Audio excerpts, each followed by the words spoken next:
Testing, testing. All right. Good evening, ladies, gentlemen, judges, and orators. I would like to welcome you to the ninth annual Essay and Oratory Contest, an event that is a part of the 2023 PVAMU African American History Month Lecture and Culture Series. Our topic of discussion tonight is claiming our freedom. What comes to mind when you hear this? I am Caleb Leeper, and I humbly serve as the 40th Mr. Prairie View A&M University.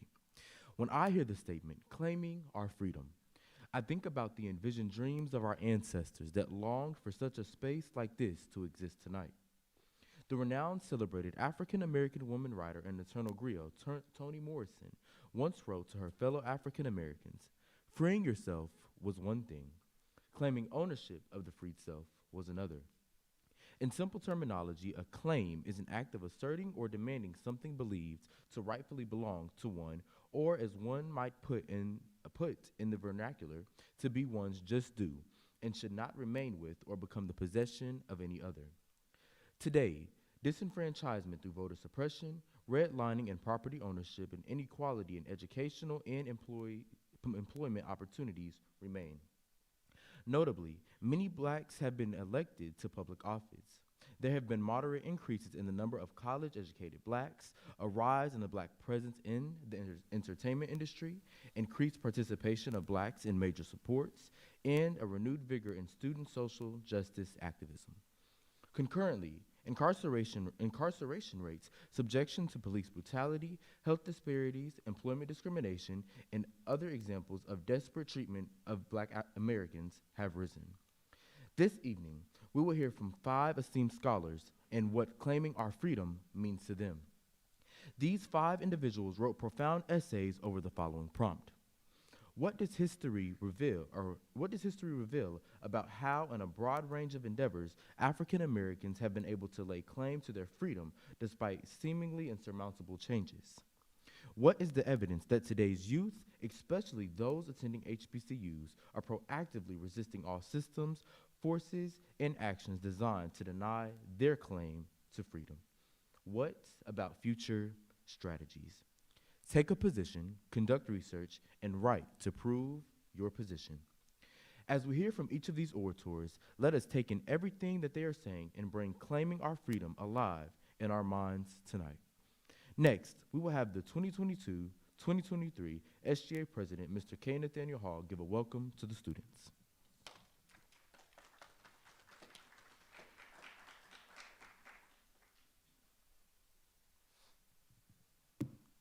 Good evening, everyone. It is a pleasure to be here with you all for the 9th annual essay/oratory contest hosted here on the campus of Prairie View A&M University. As each of these orators present their arguments on how Black Americans have been able to claim and reclaim their freedom time and time again throughout the history of this country, I want you all to think about your own heritage. The heritage within your families, the heritage within your hometown or community, and the heritage here on the land of Prairie View, Texas, which we know was formerly the Alta Vista Plantation. On behalf of the student body, congratulations to each of you, the contestants, for being selected for this excellent opportunity. And I wish you all good luck tonight. The annual program brings great pride to the university and shows the intelligence and thoughtfulness that is contained within our student body. I'm excited to hear each of your dissertations. Thank you.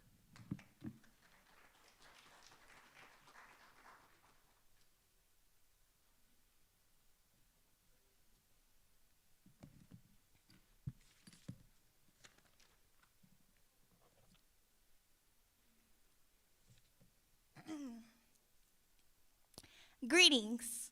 I am Amaya Fed, the 8th annual African American Oratorical Contest recipient. First and foremost, I'd like to give a round of applause for the cause.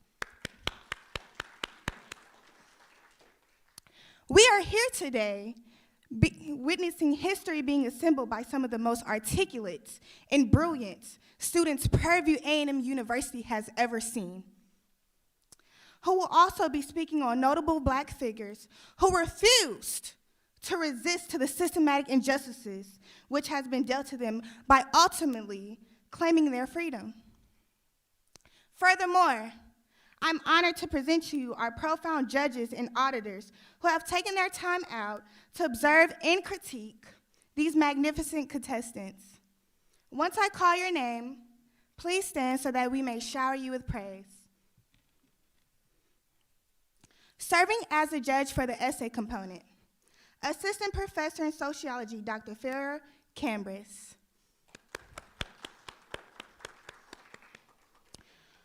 Assistant Professor in Curriculum and Instruction, Dr. Sarah Conrad. Assistant Professor in Curriculum and Instruction, Dr. Katina Thomas. Instructor in Languages and Communications, Ms. Joy Patterson. Serving as a judge for the oratory component, doctoral student and educational leader, Terrence Bolton.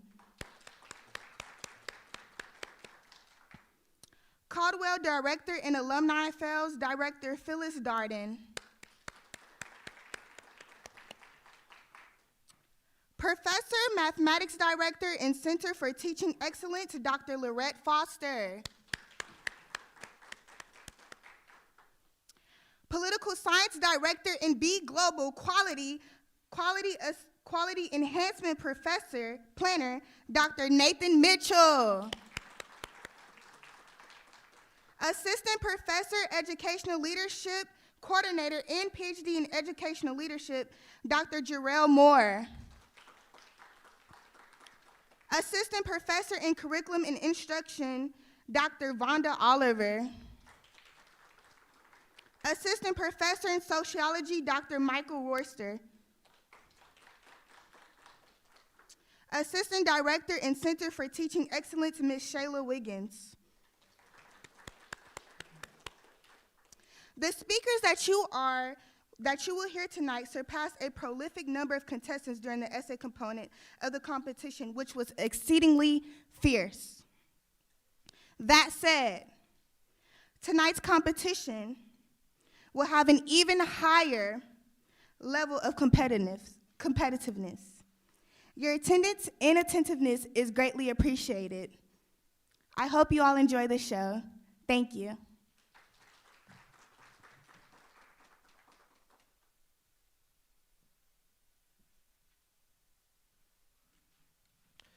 Thank you for the welcome to the students and the introduction of the judges, Mr. Hall and Ms. Fay.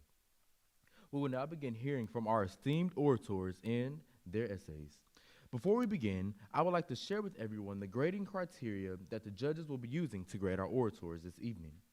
The categories are as follows: preparedness, purpose/thesis, content, sources and citations, posture and eye contact, pitch and volume, vocal clarity, appearance, and time limit. Good luck to every one of you. Your time will begin when you say your first word. Our first orator this evening is Mr. Roman Holder, a freshman political science major. Please welcome Mr. Holder to the podium.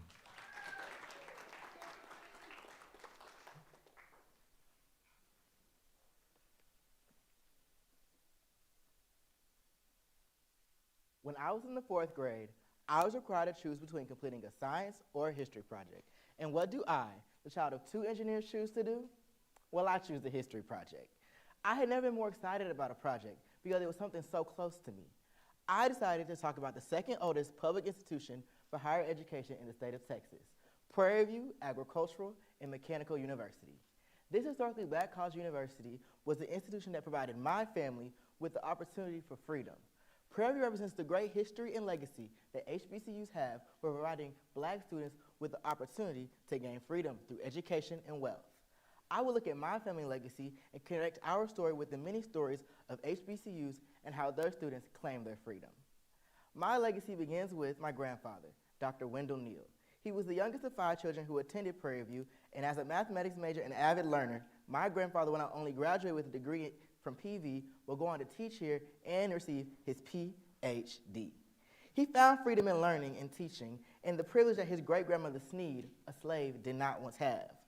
While at Prairie View, my grandfather met a skinny brown-skinned girl from the country village of Bosqueville. A descendant of slaves, Robbie Watkins was the first in her family to go to college. Her step out of the small world she once knew and into the new world of Prairie View will pave the way for future generations of bright, educated black minds. She contradicted the ideals set for black people by being an educated, young black woman. Standing tall, my grandmother is what Maya Angelou wrote about in the poem Still I Rise. She is the dreams and the hopes of the slaves. She was free to become whom she wanted to be despite racial discrimination. By attending PV, Robbie Watkins will be able to leave a legacy for future young black scholars just like me. After getting married, my grandparents would have 2 young daughters. The youngest, Regina, was not your average teenager of the 1980s. Yes, she loved artists like Michael Jackson, New Edition, and Salt and Pepper, but there was more to her than being a fangirl from Missouri City. Regina was, and still is, the scholar I dreamed to be. Graduating at the top of her class, she is sharp and will continue her family legacy of attending Prairie View. As an electrical engineer, Regina excelled and after graduation would get a job with the U.S. Patent and Trade Office. My mother wouldn't stop at her bachelor's degree, but attained 3 degrees, including a law degree. Again, my mother is sharp and is the essence of another poem by Maya Angelou, Phenomenal Woman. Whether it was in the sun of her smile or the fire of her eyes, my mother represented the greatness that every black woman could be. She is an inspiration to me. What does my rich family legacy mean for the black scholar, the black school, and freedom? My family legacy represents the power of historically black colleges and universities by demonstrating the levels of freedom that can't be quantified or put into words. The freedom shows in the economic development of the black family. My grandmother grew up in a small wooden house. Attending Prairie View provided the power for Robbie to create a legacy of wealth and opportunity. As a child of housekeepers, Robbie now sits in her large ranch-style home near where she once grew up. She can give large gifts to her younger relatives, donate to the charity of her choice, or even simply bask in the wealth she has if she wanted to. Today, my family exemplifies how many African Americans from HBCUs contradict their beginning in bondage. If we look at the start of American history, one will find that slavery was a pillar in the American economy. White capitalists of the colonial era saw slaves as essentials to produce products like cotton. With no self-agency or independence, my ancestors were seen as the finest piece of machinery one could own. As the needs for slaves increased, the price of slaves also increased, and even worse, they were mortgaged. In the 1619 Project by Nicole Hannah-Jones, Matthew Desmond writes about the capitalism and slavery. Desmond describes how in several southern counties, mortgages taken out on enslaved workers injected more capital into the economy than the products these slaves produced themselves. There are greater freedoms and powers than simply wealth. There is power in knowledge and learning. This power is the key to the development of a great society. The power is in knowing that you are not only black, but knowing what it means to be black. Being a student at an HBCU allows you to gain a rich and complex viewpoint on the diverse meaning of what it means to be black. There are great freedoms and power. As a PV scholar, I found that my blackness is everything, can lead my life on a unique path. Being black does not mean that my path won't be good. It may go up, it may go down, it may go left, it may go right, it may be filled with rich flavors, vivid colors, deep history, and a bright future. But the fact that my path took me and my family to this HBCU cemented the fact that us see something greater. It allowed for my grandfather to shape the minds of young black students as a professor at his alma mater. It allowed my mother to become part of the 4% of engineers that are black. It allowed my grandmother to inspire her descendants to become something greater and for me to become something that a white man once thought my ancestors could not be, educated. HBCUs are necessary pillars of American society. The tradition of shaping young black minds has led to great advancement in our nation. We can look at the history of schools like Clark Atlanta as example. In the article Jim Crow Sociology by Earl Wright and Thomas C. Calhoun, the history of black sociology is discussed. The article states that Atlanta University, now known as Clark Atlanta, created the first American School of Sociology in 1895. This creation will be the foundation of American sociology and the research methods that American sociologists use today. Or one could look at the very blatant connection between HBCUs and civil rights. For example, we can discuss how PV has impacted voting rights. Since the 1940s, parents have been advocating for their suffrage, whether it was fighting against Waller County's citizenship questionnaires in the 70s, accusations of voter frauds in 2012, or even in 2016 when polling locations were deep in the corners where students struggled to go. The students pressed on. They were able to obtain their voting rights, and they were for all American college students through their efforts. Students were aware, pushed for change, and again, claimed their freedom. The injustice did not stop in 2016 and started long before then. Injustice against black people has been morphing since slavery, whether through Jim Crow, voting rights, mass incarceration, the war on drugs. Injustice include the fester. Injustice is like an insect. It's a nonstop cycle of evolution. It goes from one stage to another and finds new and unique ways to disarm, disable, disenfranchise, and deter my people, black people, from their true greatness.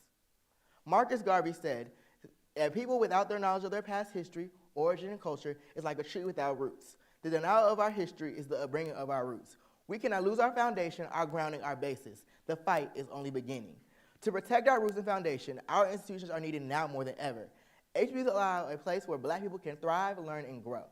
We must continue the legacy of claiming freedom for the black individual, providing opportunity, innovation, and creating change agents alive.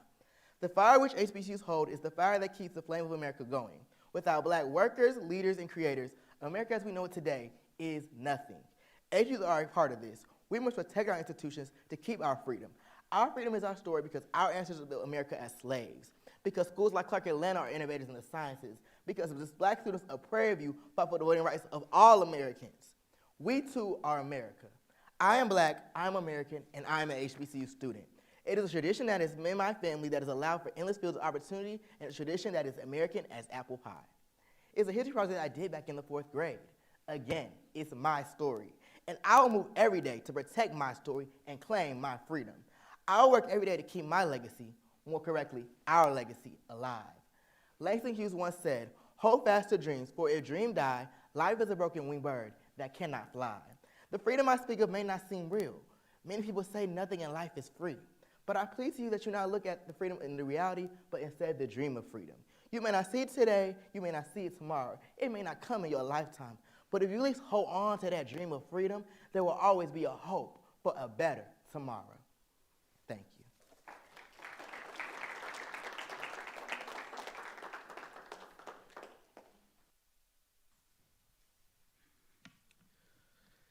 Thank you for sharing your essay, Mr. Holder.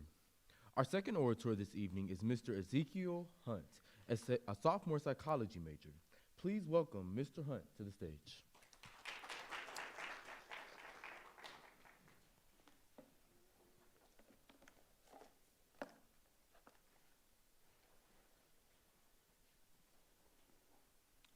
November 16, 1876.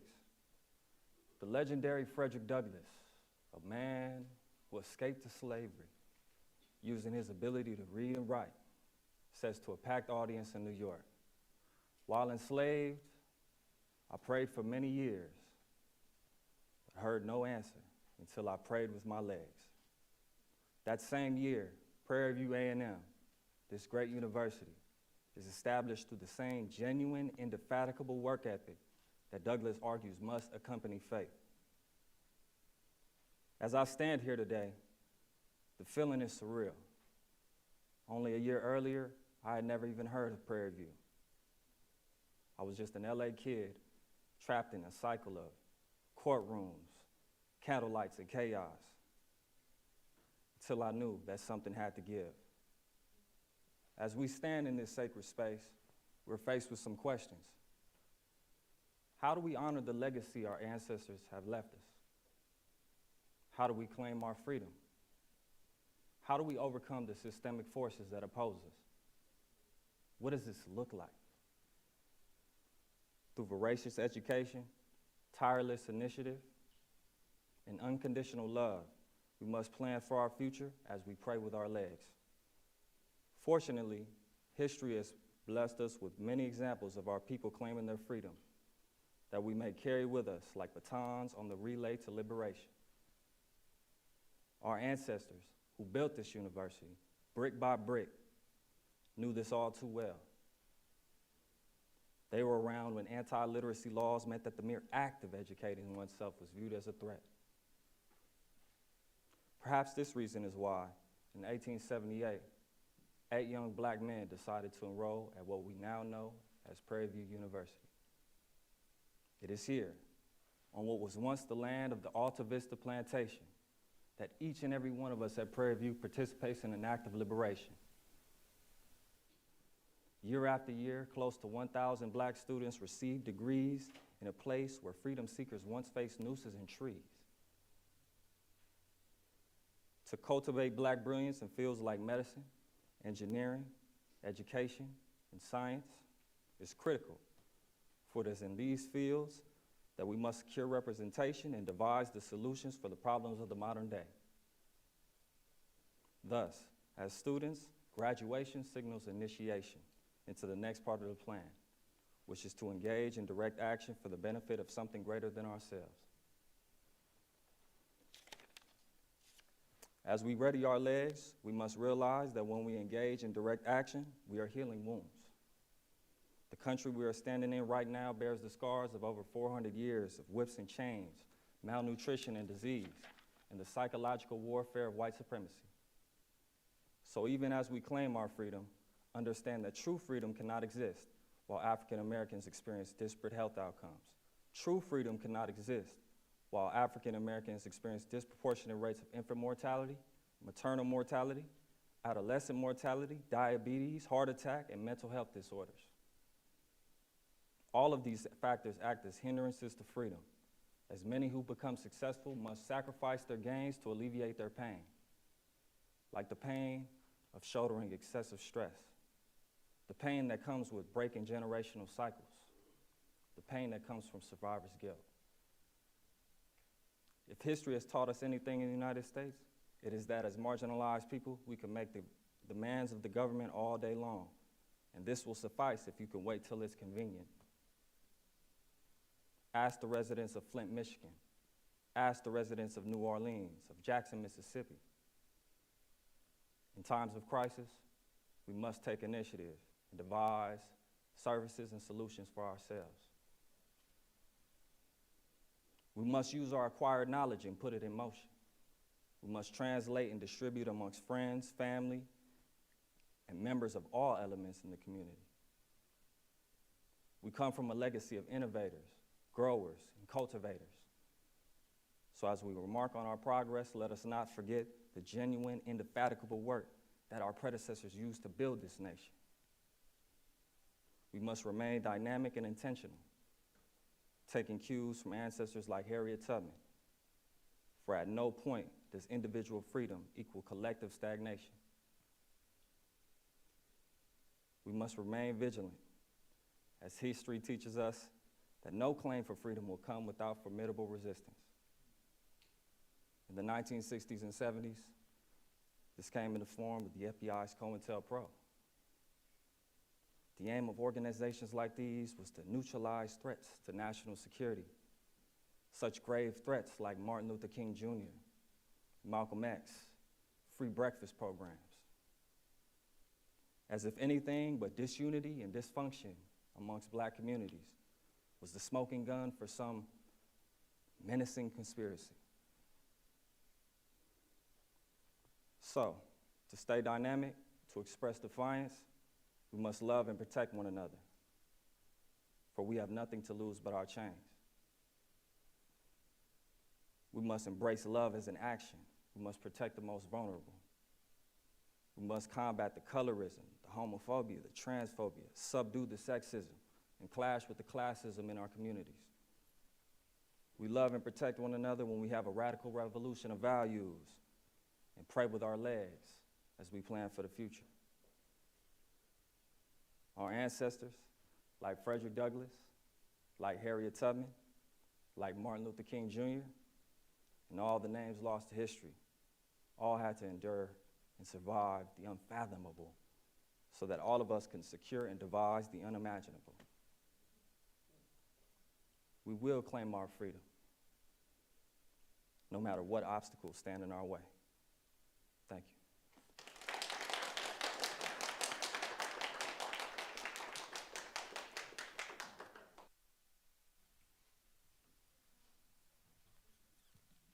Thank you for sharing your essay, Mr. Hunt. Our third orator this evening is Ms. Grachelle Jean-Philippe, a senior political science major. Please welcome Ms. Jean-Philippe to the podium.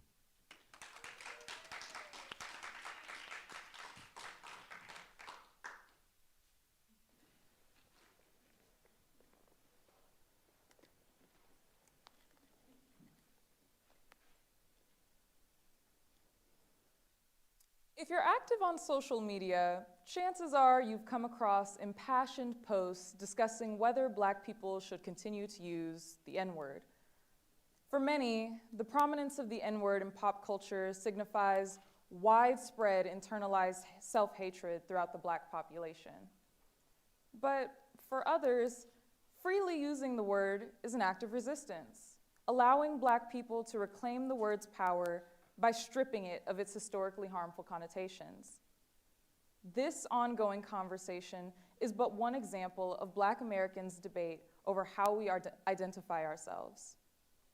Tracing back to the antebellum period, we see a diligent effort amongst enslaved Africans to maintain traditional naming practices. After the 14th Amendment, the newly freed are faced with the monumental task of exercising their citizenship in a country still hemorrhaging from the wounds of slavery. Here, we witness the resurgence of African naming association in the founding of some of our most influential institutions. Yet, a divergence of thought also arises from those who'd rather embrace Black Americanized identities. This tension follows African Americans into the civil rights and Black Power movements. Black youth rebuke civil rights leaders accepting being called colored and Negroes, instead insisting that revolution requires an Afrocentric group identity. At the foundation of all discussions on the issue lies not only the internal Black conflict, but the external white gaze. Data reveals that white America's perception of Blackness contributes significantly to the social, economic, and political standing of African-descended people. However, despite the pervasiveness of anti-Blackness in the US, African Americans thrive when our resistance includes maintaining a strong connection to the Black identity, institutions, and culture. Students at HBCUs carry the torch ignited by our predecessors of redefining ourselves, critically shaping the Black identity, and continuing to resist against the oppressive forces through unmistakably Black associated names. Our names are one of the first things assigned to us once we come into this world. They are a defining characteristic that conveys familial legacy, cultures, inspiration, imagination, and hopes for the future. Thus, the survival of African names throughout the antebellum period speaks to the dedication with which enslaved people maintained close ties to their homeland. African day names like Kweko or Kwashi, meaning Wednesday and Sunday, were prevalent in the early days of the slave trade. While these names were often incorrectly adapted to words like quack or squash by slave masters, other times they were directly translated to English. Many of us today know some with names like Monday, March, or Christmas. Joey Dillard, author of Black Names, put it best in saying that lots of us have an Aunt Easter from Nacogdoches, Texas.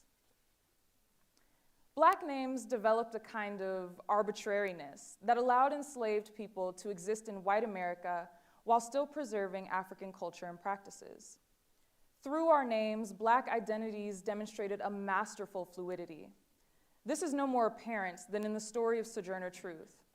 Born as Isabella, Truth adopted her new name after escaping from her enslaver.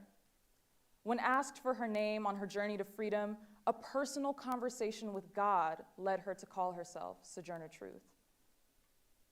Black people have found joy and freedom in choosing names for ourselves that purposely buck the societal norms. The versatility of Black names attests to the continuation of African naming traditions as a form of resistance against white supremacy. In Black names, Cohn and Hinton describe Black youth in Harlem, who chose names for themselves that were intentionally bizarre in the context of their society because they wanted to differentiate themselves from it. They laughed at their teacher's notion of legal names because they considered the society illegal. By identifying themselves with names deemed socially unacceptable due to their connections to Blackness, Black people have found a way to reclaim our personal narratives and realign with African culture. Discussions on the societal title of African diaspora in the United States began prior to the abolition of slavery. Authors of What's in a Name state that some of the earliest African arrivals in the Americas resisted the word Negro with cunning and tenacity, seeming to have preferred the word African. However, this resistance shifted in the 19th century when interest in sending the descendants of the enslaved back to Africa gained traction. During this time, we see Black people begin to refer to ourselves as colored or free persons of color. Moving into the 20th century, the conversation evolved amongst prominent Black writers and thinkers like Frederick Douglass and Booker T. Washington. They used the word Negro freely, despite the popularity of the term colored. In this period, we see a boom of the incorporation of Negro and a strong push for its capitalization in political campaigns and associations, not exclusively because of the adoption of the term by white America, but also due to the increased dignity that the Black community associates with the term. Yet, like during other periods of critical Black thought, there were those who vehemently disagreed with the elevation of the term Negro.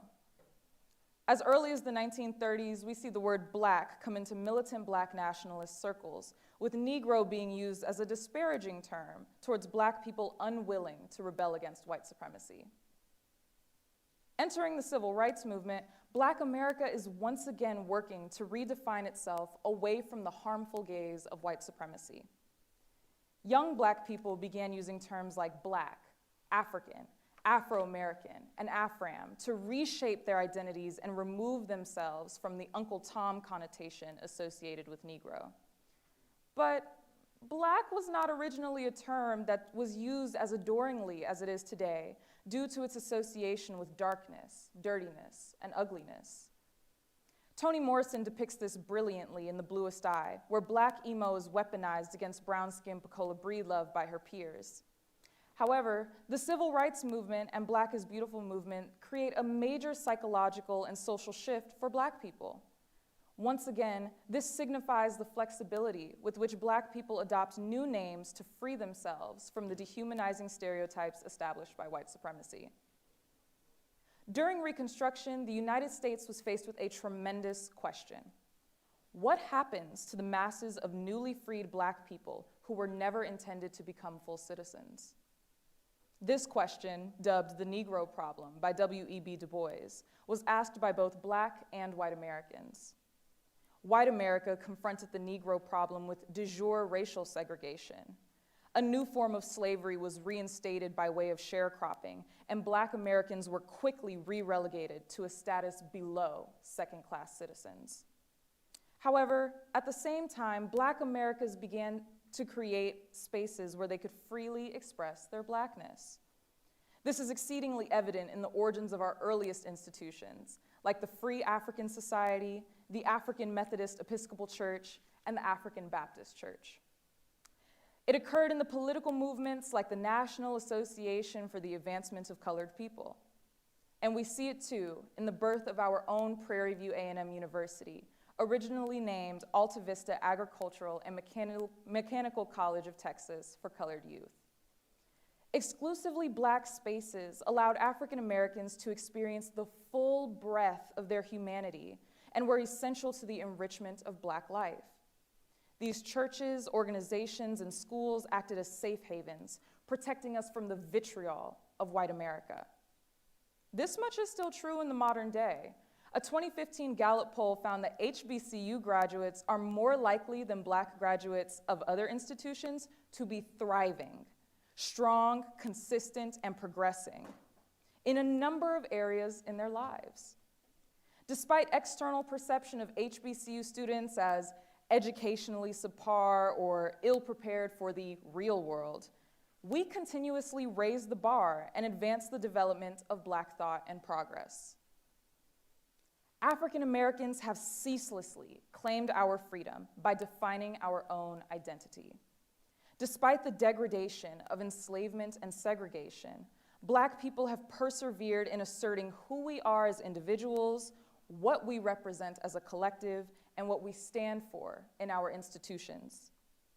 So, when we call ourselves future alums of the Prairie View A&M University, we stand on the shoulders of pioneers and revolutionaries. We resist white supremacy's attempt to bully us into hating ourselves. But most importantly, we embody the dreams of our ancestors who worked tirelessly to chart their own paths and embrace Black names.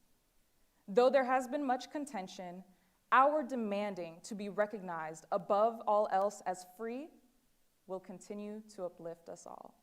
Thank you.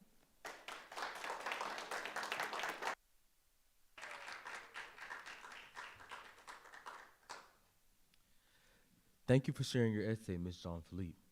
Our fourth orator this evening will be Mr. Zebediah Lockett, a sophomore finance major. Please welcome Mr. Lockett to the podium.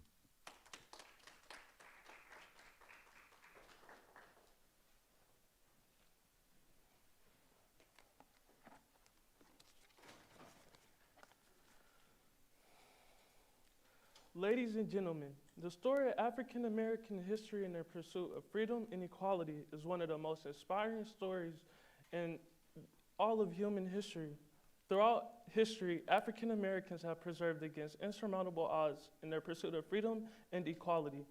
Despite the legacy of slavery, Jim Crow laws, the Civil Rights Movement, and the Black Lives Matter movement, African Americans have always risen to the challenge, laying claim to their freedom through activism, creativity, and a deep sense of purpose.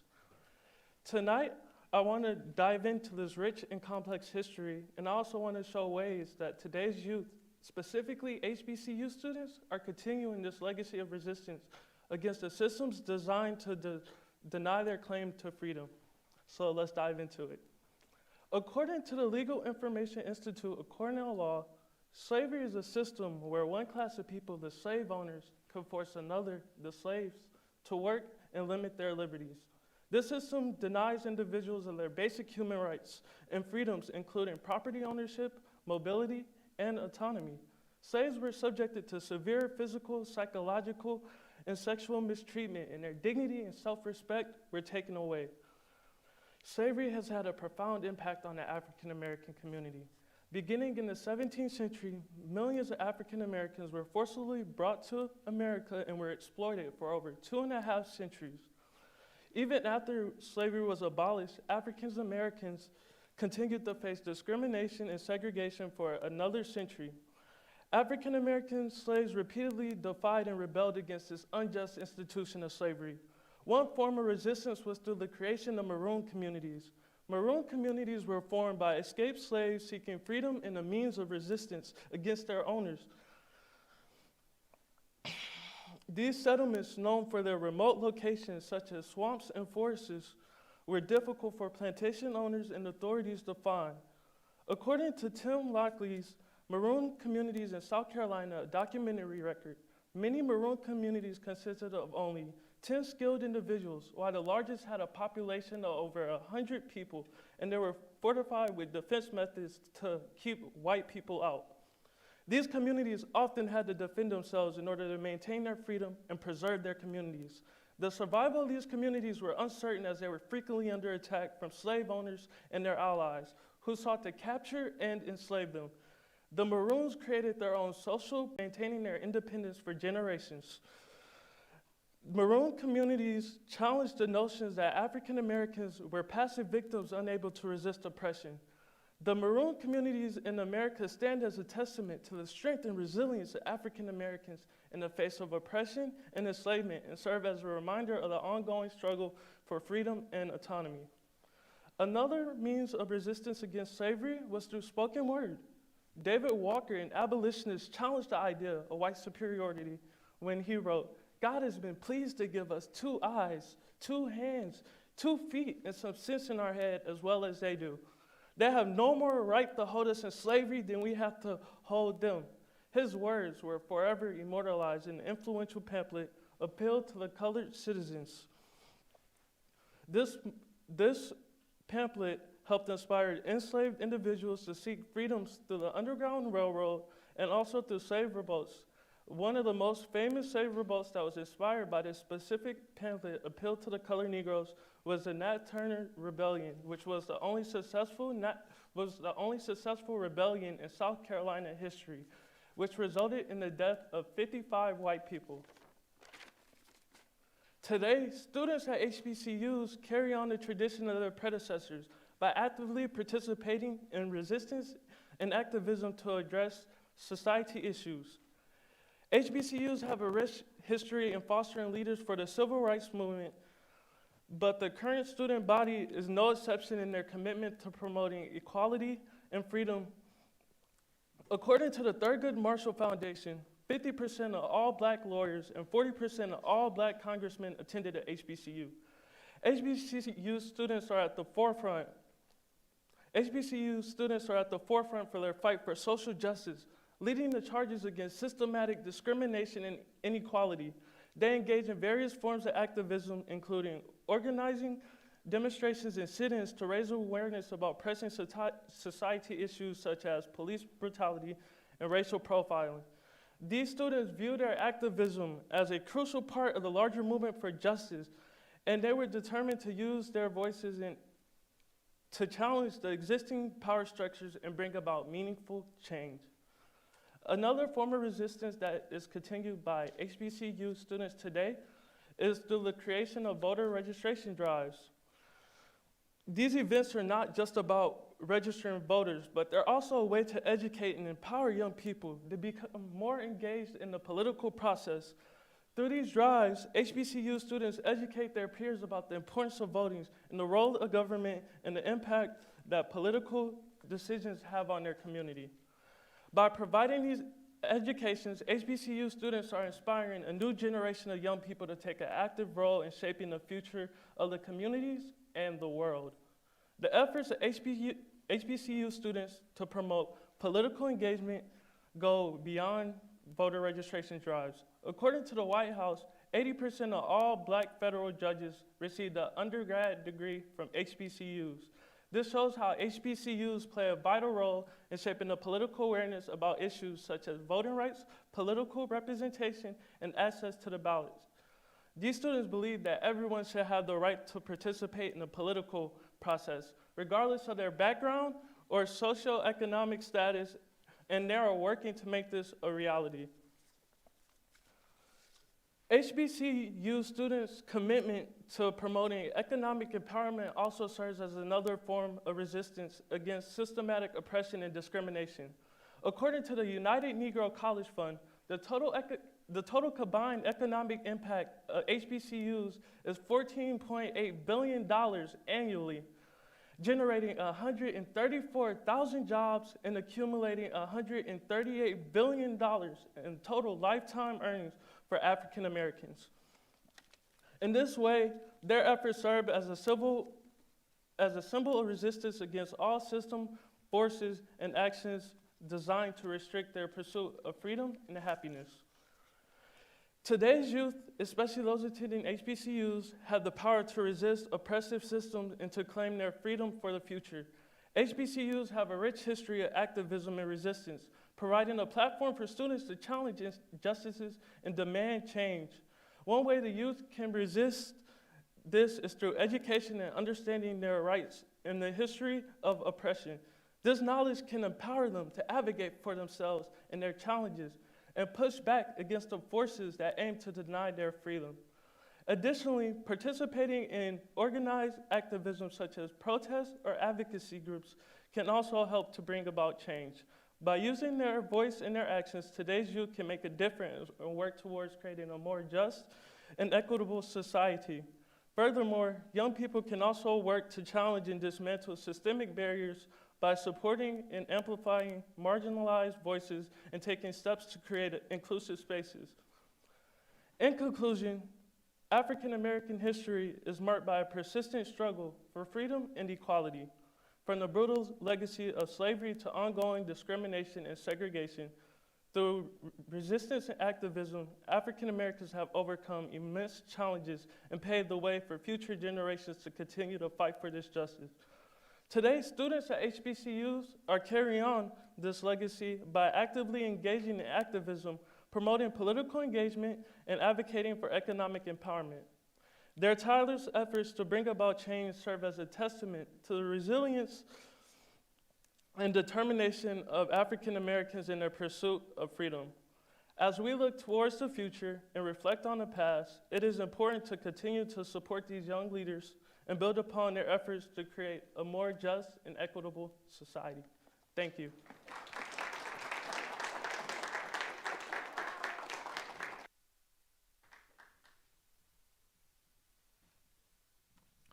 Thank you for sharing your essay, Mr. Lockett. Our fifth and final orator this evening is Miss Natalie Seaton, a freshman teacher education major. Please welcome Miss Seaton to the podium.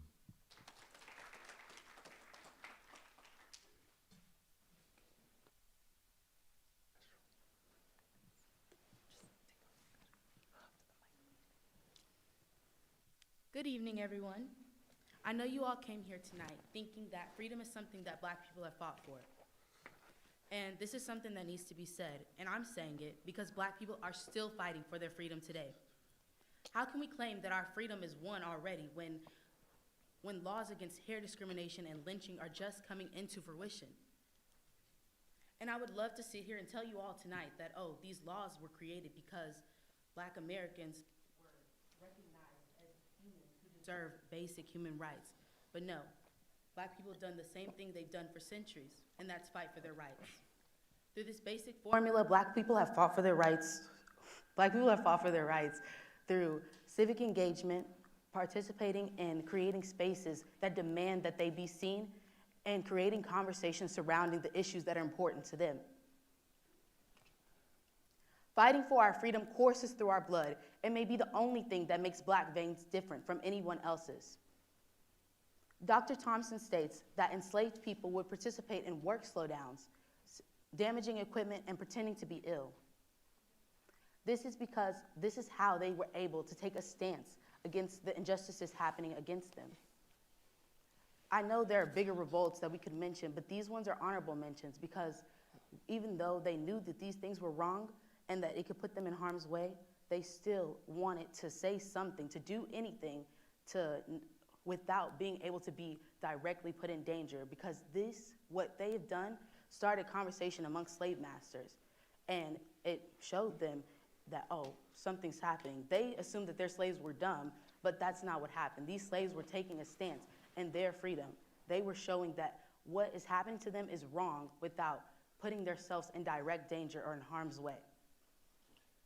And to some of you tonight, slavery may be a thing of the past, but how could it be a thing of the past when its ramifications still echo in present examples today?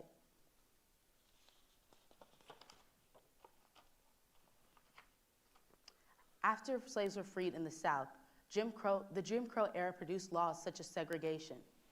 We all know the story of Rosa Parks, but what came after made America wake up and finally pay attention.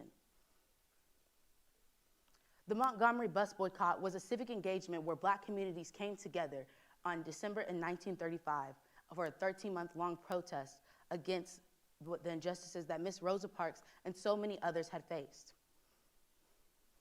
We live in a capitalistic society, so we know that money talks. And when Black people, the bus industry started to notice that $30,000 to $40,000 in bus fares were missing each day, this created conversation, because what is causing this? Who is causing this? So they look towards Black people. Who is doing this? Why are they doing this? And then that links us back to our movement. Black people are doing this to fight for their segregation. And I wouldn't be here telling you this example today if history didn't show us that this is what works. Black people ultimately got desegregation on public transportation to be legal, fighting for their rights, claiming their freedom. And this may still be the past to some of you, but U.S. Census says that the average age of a U.S. citizen to live is 77 years. The bus boycott happened less than 68 years ago. That's the age of some of our living relatives today, some of us in the audience today. These examples trickle down as an heirloom, giving each generation knowledge on how to fight and be persistent against injustice and filling us to continue to fight. I'm going to take a little detour and ask you guys a question. How many of you would willingly go to a desert in the middle of summer where there is known to be a lack of water? I know, no one. I wouldn't do that either. So this is what non-Black businesses looked like June 2020 on Blackout Tuesday. Blackout Tuesday, according to the Detroit community, was a day where Black people collectively decided to take their Black-owned dollars and take them to Black-owned businesses. Katie Rogers, reporter reporter for 9 years, reports that businesses like Mike D's Barbecue saw a 280% increase in profits on Tuesday than they did on Monday. And on the other hand, non-Black businesses saw a 22% decrease. Similar to the Montgomery bus boycott, the absence of the Black dollar spoke volumes. What this did to the community, to the economy, could not go unseen. This movement created conversation, demanded that Black people be seen. This was our civic engagement during 2020 to stand against the brutality that Black people faced. Soon, the torch will be passed to us, the future generations, with the responsibility to fight for our freedom until justice, equality, and equity are won. Just like our predecessors, we will continue to create conversations, demand to be seen, and participate in civic engagement. This ability to carry the torch from our ancestors will be because of HBCUs. HBCUs create spaces for us Black youth to be empowered and uplifted and know that our voice matters. We can already see this trend starting to take place, and I can personally attest that it's starting to take place. When I first came to Prairie View, I didn't care about voting. I know it's my civic duty, but I did not care. But as soon as the electoral elections for the governor came up, I had pals and group me's telling us to go and register and why it was important for us to register. There's people outside of the MSC telling us to go and register to vote, go and register to vote. There was student orgs telling us to go and register to vote. Even on the day when it was time to vote, there were polls set up in our cafeteria in order for us to vote, so we didn't have to worry about how we would get there. And I can say that day when I voted, it was more than just my vote. It was me taking a stance and a step into my future and saying that I will not sit by and watch my freedom be taken away from me. I would love to believe that all HBCUs do this, and I know for a fact that all HBCUs do this. This is what they are here for. This proactive nature helps us Black students strive towards being uplifted and empowered to be more and do more in our societies. In our future fight for freedom, if our future fight for freedom has any chance at surviving, Black youth need to attend HBCUs. I've earnestly opposed violent tension, but there's a type of constructive, nonviolent tension which is necessary for growth. These are the words of Dr. King. With good tension, good tension can't happen without us using this basic formula of starting the conversations, participating in civic engagement, and demanding that we be seen as Black people. We've been able to fight for our freedom in the past, but the question is, will we follow in our ancestors' footsteps and use the formulas they've given us to stand against injustice? But without the presence of HBCUs, is this even possible? After all, Black people before slavery was officially over attended HBCUs. Dr. King went to an HBCU. Black people in our present go to HBCUs. And they have all shown us that it is possible that we will be able to claim our freedom. Thank you.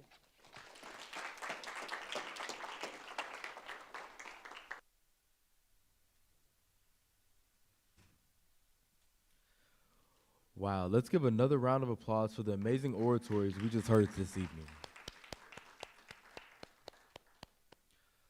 While the judges finish their scoring, please enjoy a musical interlude from Mr. Derek Williams, DJ Deuce, a junior business major.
Alrighty, ladies and gentlemen, judges and orators, it is that time of the hour. I would like to welcome up Dr. E. Joanna Thomas Smith, the current Provost Emerita and Professor of Educational Leadership, creator of the Essay/Oratory Contest, and Director of the Toni Morrison Writing Program, to do the presentation of the winners and the closing remarks.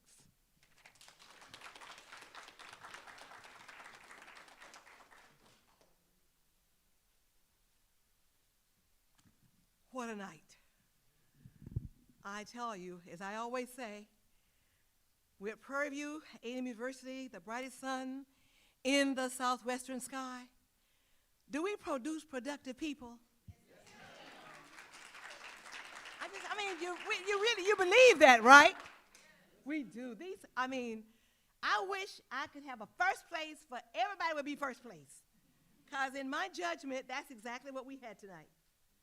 They took a pretty complex, pretty intense topic, and they worked it, didn't they? They did the research, they did the thinking, they did the reflecting, they did the writing. So now, we gotta deal with the reality. Everybody, I don't have a first place for everybody. I got it in here, but not on this paper. Okay. I'm going to start with, because in this contest, we made a decision 9 years ago that everybody who made it into the finalists, Dr. Mann was a part of that, Dr. Moore and other people who were, Ms. Moore, Tracy Moore and others who were part of that original group, we made a decision that if you made it to the top 5, if you got through those judges who are pretty difficult to get, they're pretty tough to get through, and you were one of the 5 top essay writers, that you were going to be a winner at some level. And so the levels, of course, begin with the $1,000 place for 4th and for 5th. And I'm going to start there. In 5th position is none other than, I can read it, see if you can guess it. Someone who told us about the role of HBCU in chiseling a path through resistance to freedom. Someone who talked about empowering of a people to fully claim their freedom. It was a place called Prairie View A&M University. And that's going to be Mr. Roman Holder, freshman political science.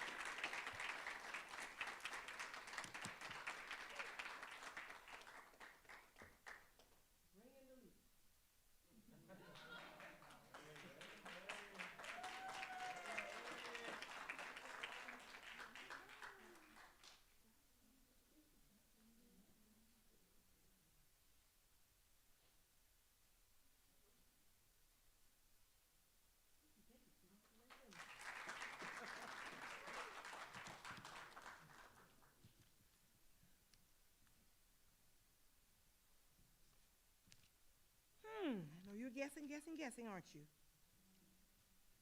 Do you remember anybody who told us, reminded us to wake up?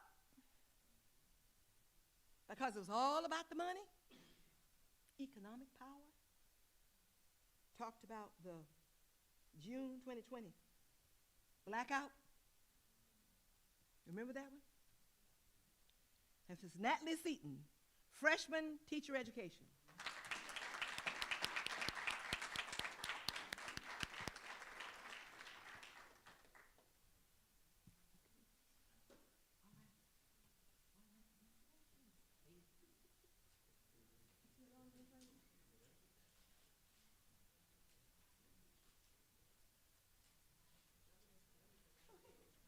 Don't spend it all in one place.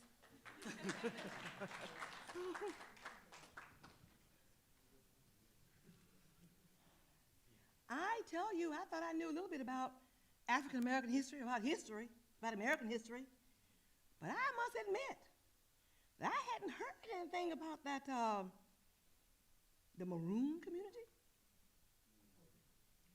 who boldly organized resistance to oppression Hadn't heard about that. So in the place 3 is Zebediah Lockett.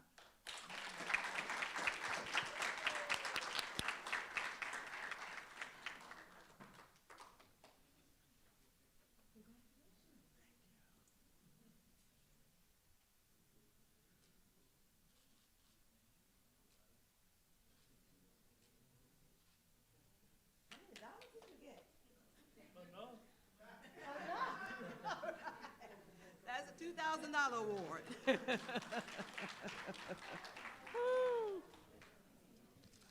Okay. Now, this one just comes right down to a question. What's in a name? What's in a name? And it seems that African Americans in their naming have sought to realize their African culture through the naming process. That brings me to place number 2, Groschel Jean-Philippe.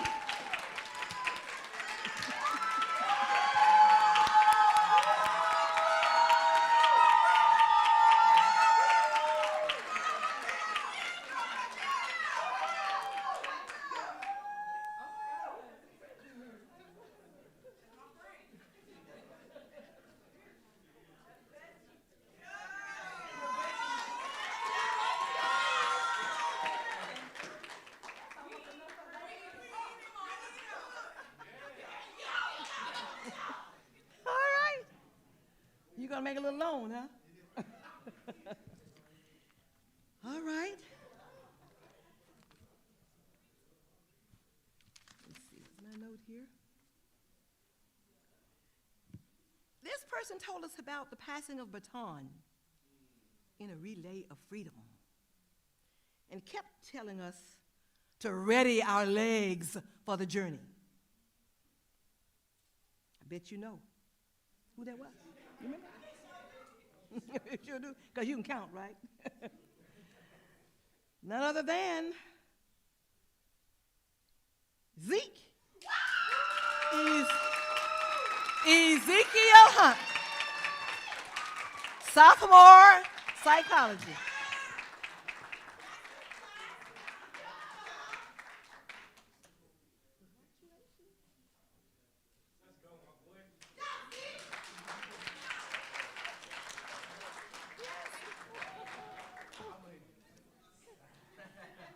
Give them another round of applause, please, all of them.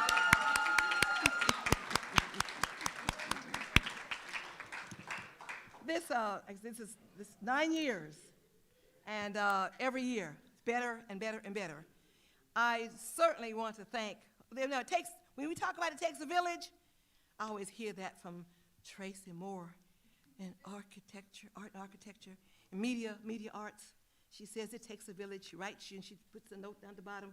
There she is. Well, it does take a village, and I want to thank all of the folks the judges in particular, because without them, and this is work, you guys. They have regular jobs. They got to grade their students' papers and do whatever on the computer, doing whatever, but now they got to stop, go into e-courses, and actually grade these essays. But they're excellent, doing an excellent job. And then, of course, when it comes to this night, oratory showcase judges, I thank you so much. I want to thank the support team. That part of the village, we could not do this without them. This is being live streamed. In fact, I have a message for you from Ruth J. Simmons, who says she's watching you. And she's so proud of you because our committee actually meets. We come up with possible titles. We look at the national theme or whatever. And then when we get down to about 3 or 4 that we think we might want to go with, we send them to President. And this was Dr. Ruth Simmons' choice, claiming our freedom. Very, very powerful, and we thank her. We thank her. Our provost couldn't be here this evening. He's on travel. Our acting president could not be here, but he stood with me when we actually started this whole process. He and Dr. Palmer were a part of the whole process, so They thought it was a good idea. And it's ironic that we're in the first week of the Houston Livestock Show and Rodeo. It was money from the rodeo. I was asked, what would you do if we gave you a few dollars? What would you do with it? They said, well, let's create a contest. Let's do something that will raise the maturation level of our students in terms of their communication skills and self-confidence, whatever. Let's just do something with the students, directly with students and undergraduates. I've been asked, of course, I've been asked, when you're going to do something with the graduate students. But this is what we decided to do, and it has been appreciated. And again, I really want our students to know how much we love, adore them, and just know that they are going, you're leaders, you're already leaders. You're already leaders. Mr. President, thank you so much. I hope you all know the president of our student body.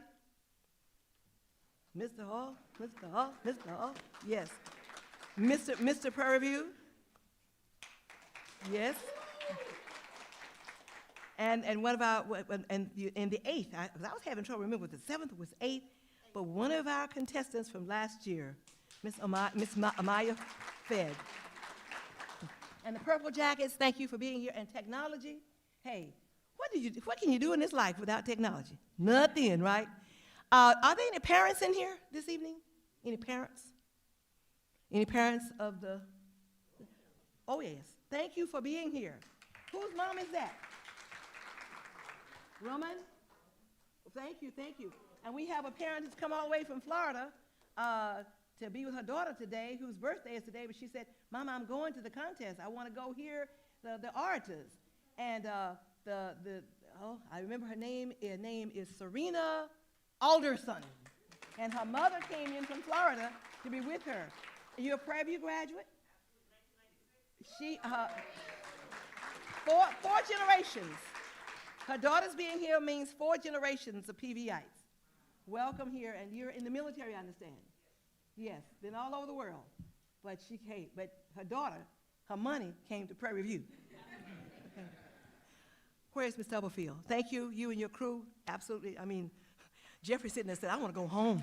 This has been a long day.